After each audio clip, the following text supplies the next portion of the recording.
Shock advertising. Shock advertising or shockvertising is a type of advertising that deliberately, rather than inadvertently, startles and offends its audience by violating norms for social values and personal ideals. It is the employment in advertising or public relations of graphic imagery and blunt slogans to highlight a public policy issue, goods, or services. Shock advertising is designed principally to break through the advertising clutter to capture attention and create buzz, and also to attract an audience to a certain brand or bring awareness to a certain public service issue, health issue, or cause, for example, urging drivers to use their seatbelts, promoting STD prevention, bringing awareness of racism and other injustices, or discouraging smoking among teens.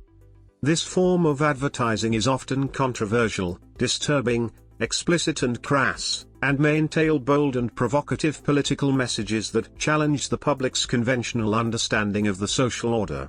This form of advertising may not only offend but can also frighten as well, using scare tactics and elements of fear to sell a product or deliver a public service message, making a high impact. In the advertising business, this combination of frightening, gory and/or offensive advertising material is known as shockvertising and is often considered to have been pioneered by Benetton, the Italian clothing retailers which created the line United Colors of Benetton, and its advertisements in the late 1980s, see Benetton below.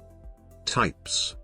Shock advertisements can be shocking and offensive for a variety of reasons, and violation of social, religious, and political norms can occur in many different ways.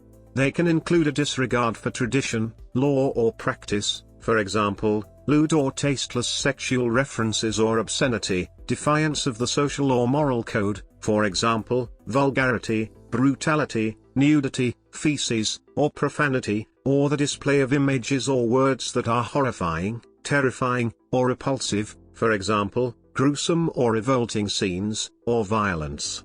Some advertisements may be considered shocking, controversial or offensive not because of the way that the advertisements communicate their messages but because the products themselves are unmentionables not to be openly presented or discussed in the public sphere. Examples of these unmentionables may include cigarettes, feminine hygiene products, or contraceptives. However, there are several products, services or messages that could be deemed shocking or offensive to the public. For example, advertisements for weight loss programs, sexual or gender-related products, clinics that provide AIDS and STD testing, funeral services, groups that advocate for less gun control, casinos which naturally support and promote gambling could all be considered controversial and offensive advertising because of the products or messages that the advertisements are selling. Shocking advertising content may also entail improper or indecent language, like French Connection's FC UK campaign. The effects. Advertisers, psychiatrists, and social scientists have long debated the effectiveness of shock advertising. Some scientists argue that shocking ads of course evoke stronger feelings among the consumers. One finding suggests shocking content in an advertisement significantly increases attention, benefits memory, and positively influences behavior. The same study also shows that consumers are more likely to remember shocking advertising content over advertising content that is not shocking. Shock advertising could also refer to the usage of emotional appeals such as humor, sex or fear.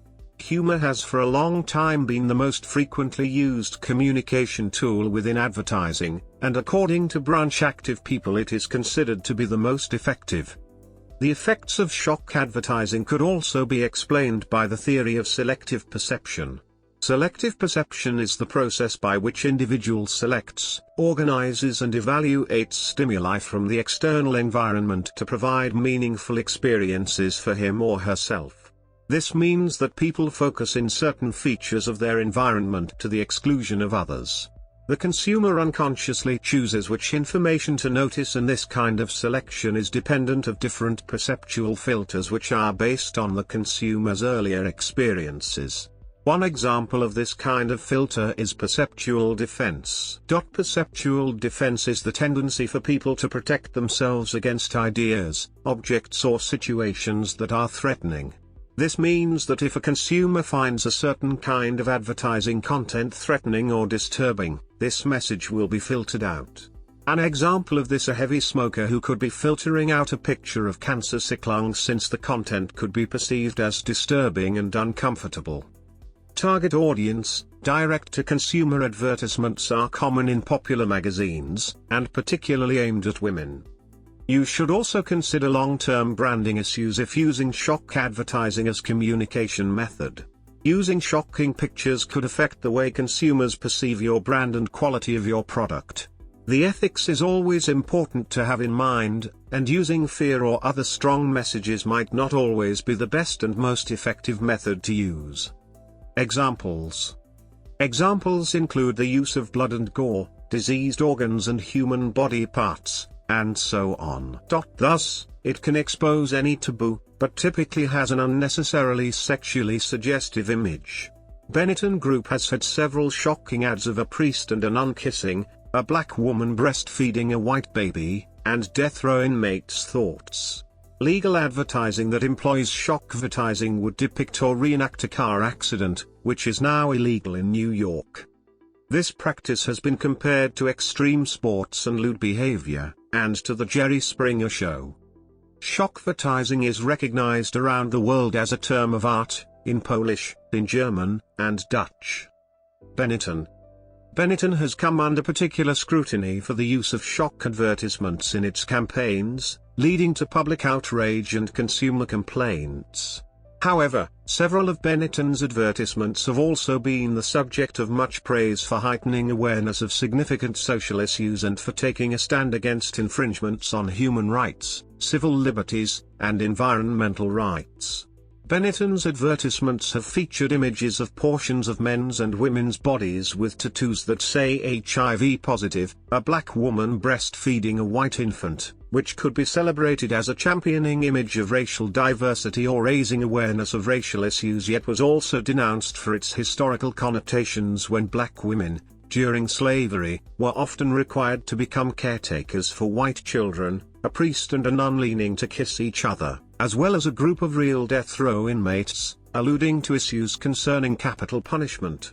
Other shocking advertisements released by Benetton include an image of a duck covered in oil, addressing issues of oil spillage and the cleanliness of oceans, a man dying of AIDS, a soldier holding a human bone, as well as a newborn infant still attached to its umbilical cord, which was intended as an anthem to life, but was one of the most censored visuals in the history of Benetton ads.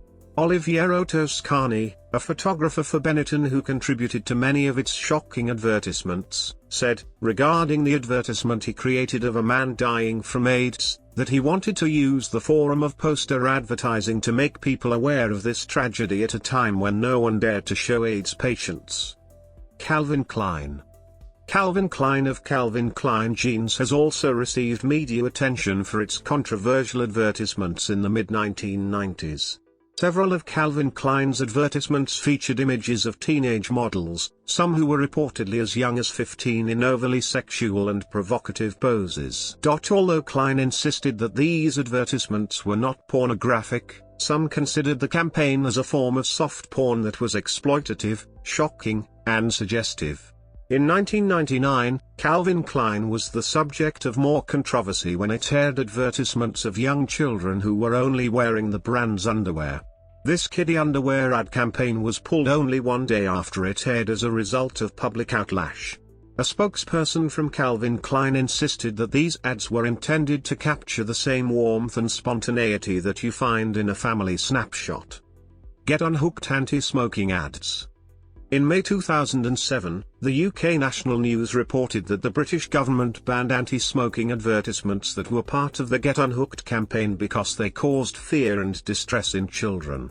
These public service advertisements featured in magazines, television, and on the internet displayed images of smokers' faces and lips being hooked with fish hooks to illustrate how they were hooked on cigarettes. Although this campaign received hundreds of complaints citing that the advertisements were offensive, disturbing and violent, the Department of Health was reported as saying that the Get Unhooked campaign was highly effective.